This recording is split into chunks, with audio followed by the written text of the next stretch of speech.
प्यारे बच्चों, कैसे हैं आप। आज हम 9th क्लास केमिस्ट्री में नए टॉपिक की शुरुआत करने वाले हैं। आज का हमारा टॉपिक है कंडेंसेशन या संघनन।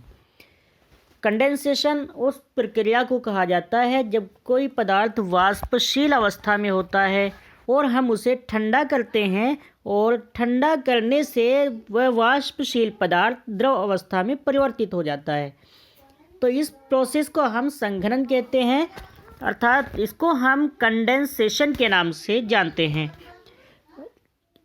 शॉर्ट में हम कह सकते हैं कि किसी वाष्पशील पदार्थ को ठंडा करके द्रव अवस्था में लाने की प्रक्रिया को या किसी वाष्प को ठंडा करके द्रव में बदलने की प्रक्रिया को हम कंडेंसेशन कहते हैं, संघनन कहते हैं।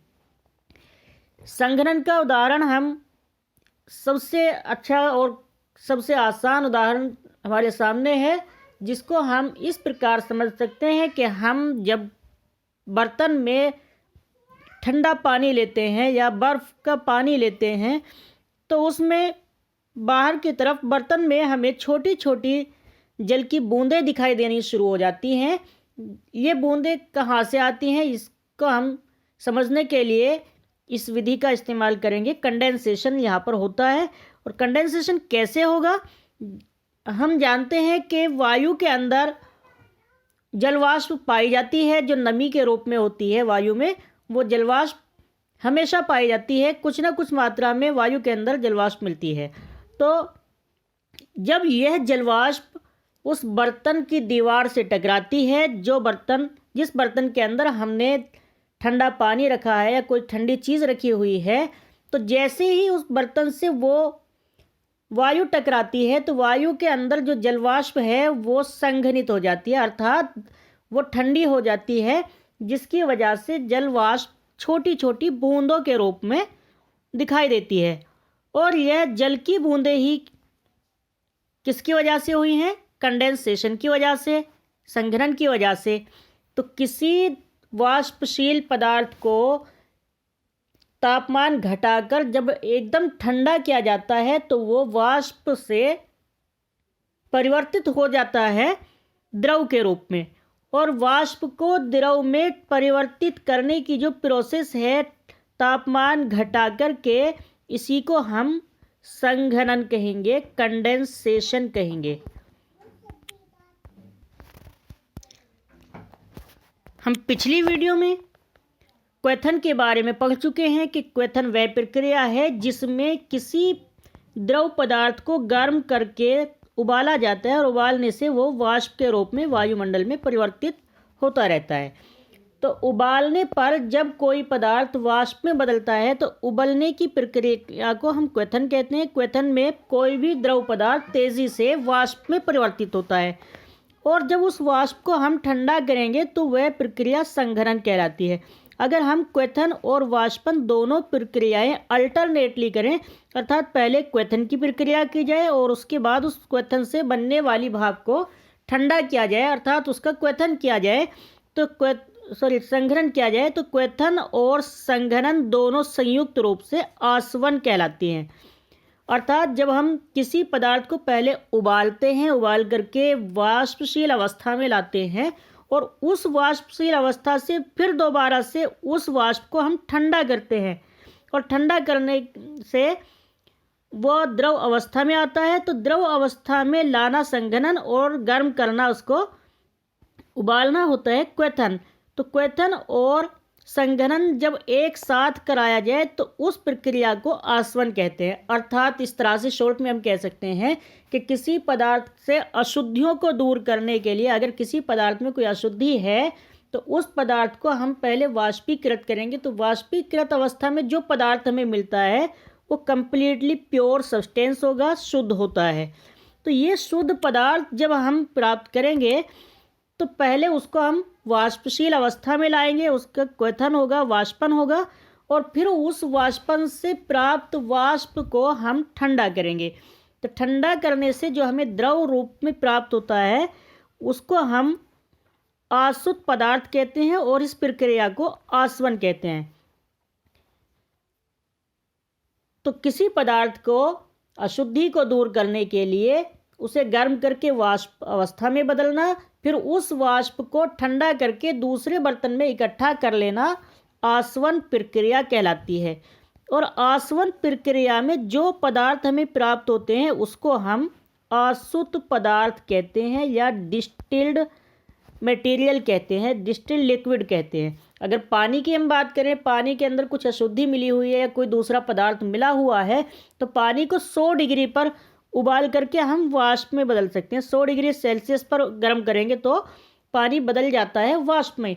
उसके बाद फिर इसको हम ठंडा करेंगे बर्फ़ का कंडेंसर लगा करके किसी ट्यूब से। जब उस वाष्प को हम गुजारेंगे तो उस ट्यूब के चारों तरफ हम बर्फ़ लगा देंगे या कोई ऐसी दूसरी चीज़ लेंगे जो उसको ठंडा कर सके। तो ये ठंडा होकर के जब जल के रूप में, द्रव के रूप में हमें वाष्प प्राप्त होती है तो वो शुद्ध जल प्राप्त होगा और इस जल को हम कहेंगे आसुत जल। तो कोई भी पदार्थ जो हमें आसवन के बाद प्राप्त होता है उसको आसुत पदार्थ के नाम से जाना जाता है। नेक्स्ट पॉइंट है फ्रीजिंग। और फ्रीजिंग कहते हैं किसी पदार्थ के जमने को, और फ्रीजिंग जिस तापमान पर होगा उस तापमान को हम फ्रीजिंग पॉइंट कहेंगे। अर्थात जब कोई द्रव हमारे पास है और उस द्रव को हम ठंडा करते चले जाएं, तापमान घटाते जाएं, तो एक स्थिति ऐसी आती है कि वह पदार्थ जो है, द्रव पदार्थ ठोस में परिवर्तित हो जाता है, अर्थात यह जम जाता है। और जिस तापमान पर यह जमता है, जब तक पूरा पदार्थ न जम जाए उसके तापमान में कोई कमी नहीं आएगी, अर्थात तापमान उसका स्थिर हो जाता है। जैसे पानी को हम ठंडा करते जाए तो 0 डिग्री सेल्सियस पर आकर के पानी जम जाता है और यह जमने के बाद बर्फ़ में कन्वर्ट होने लगता है। तो यह 0 डिग्री सेल्सियस जो है जल का हिमांक होगा, जल का फ्रीजिंग पॉइंट होगा। और इस प्रोसेस को हम हिमीकरण कहेंगे। किसी भी पदार्थ को द्रव अवस्था से ठोस अवस्था में ठंडा करके बदलने की प्रोसेस हिमीकरण कहलाती है। तो इसमें हम जब जल को बर्फ़ में कन्वर्ट करेंगे तो 0 डिग्री पर आकर के इसका तापमान रुक जाता है। तापमान हम घटा रहे हैं लेकिन जल के अंदर का जो तापमान होगा वो 0 डिग्री ही रहेगा, और ये तब तक रहेगा जब तक कि पूरा जल बर्फ़ में कन्वर्ट ना हो जाए। जब कंप्लीट वाटर आइस में कन्वर्ट हो जाएगा तो यहाँ से इसके बाद तापमान फिर घटना शुरू हो जाएगा, 0 से माइनस जाना शुरू हो जाएगा। तो इस तरह से हम देख सकते हैं कि कोई भी पदार्थ अवस्था परिवर्तन के समय अपने तापमान में कोई परिवर्तन होने का विरोध करता है। नेक्स्ट टॉपिक है सब्लिमेशन या ऊर्ध्वपातन। ऊर्ध्व का अर्थ होता है ऊपर की तरफ, ऊर्ध्व ऊपर, और पातन का अर्थ होता है समाप्त होना। पातन समाप्त, अर्थात कोई पदार्थ ऊपर की तरफ जब समाप्त होता है उस प्रक्रिया को हम ऊर्ध्वपातन कहते हैं। और यहाँ ऊपर की तरफ समाप्त होने का अर्थ है कि कोई पदार्थ जब गर्म करने से वाष्प में परिवर्तित हो जाता है तो उसे हम ऊर्ध्वपातन कहेंगे और पदार्थ को ऊर्ध्वपातित पदार्थ कहते हैं। तो ये कब होगा? जब किसी सॉलिड मटेरियल को या किसी ठोस पदार्थ को हम गर्म करते हैं तो ठोस पदार्थ को गर्म करने पर जब वो सीधे वाष्प में बदल जाए, जबकि सामान्य रूप से ठोस पदार्थ गर्म करने पर पहले द्रव में बदलते हैं और द्रव में बदलने के बाद फिर वो वाष्प में बदलते हैं। लेकिन कुछ पदार्थ जैसे कपूर है, आयोडीन है, नौशादर है या नेफ्थलीन है, ये सब ऐसे पदार्थ हैं कि जब इनको हम गर्म करते हैं तो गर्म करने से ये सीधे द्रव में न बदलकर गैस में बदल जाते हैं, वाष्प में परिवर्तित हो जाते हैं, और इसी प्रक्रिया को हम सब्लिमेशन कहते हैं या ऊर्ध्वपातन कहते हैं। अगर ऊर्ध्वपातित पदार्थ को, अर्थात ऊर्ध्वपातन के बाद जब हम किसी पदार्थ को गैसीय अवस्था से ठंडा करते हैं तो ऐसे पदार्थ ठंडा करने पे सीधे सॉलिड स्टेट में आते हैं, अर्थात द्रव में नहीं बदलेंगे बल्कि सीधे कहाँ पहुँचते हैं? ठोस अवस्था में आ जाते हैं। तो इस प्रक्रम को हम द्रवीकरण या डिपोजिशन के नाम से जानते हैं। और इस प्रकार हम पदार्थों को एक अवस्था से दूसरी अवस्था में परिवर्तित कर सकते हैं।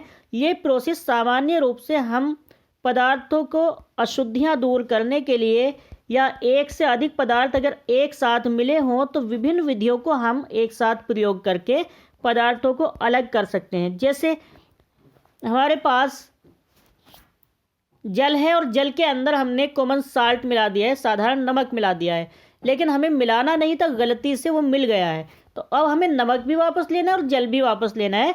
तो इस प्रक्रिया में हम आसवन विधि को अपनाएंगे। और आसवन विधि में क्या करेंगे, पहले जल को हम गर्म करेंगे।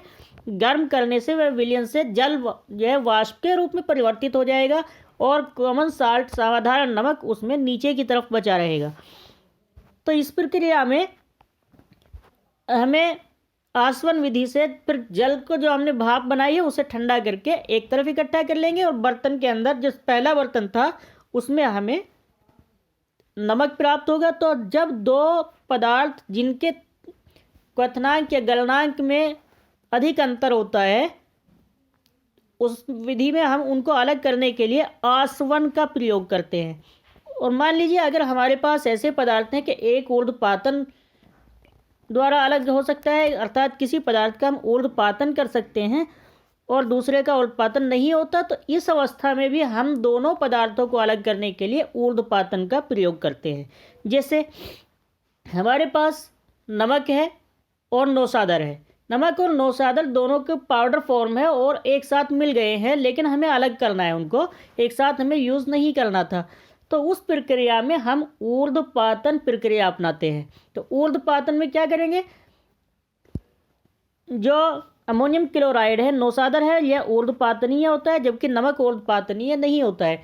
तो हम इसके लिए किसी एक बर्तन में दोनों पदार्थों को एक साथ जो मिले हुए हैं उनको एक साथ लेकर के हम गर्म करेंगे और गर्म करने के बाद ऊपर की तरफ हम थिसिल फनल या कीप रख देंगे और उस कीप के अंदर ऊपर की तरफ, ताकि वो पार ना हो जाए, उसमें कॉटन फंसा देते हैं। तो कॉटन फंसाने से जो नौसादर ऊर्ध्वपातित होता है, भाप के रूप में बाहर निकलेगा, वो कॉटन में जा कर के रुक जाता है।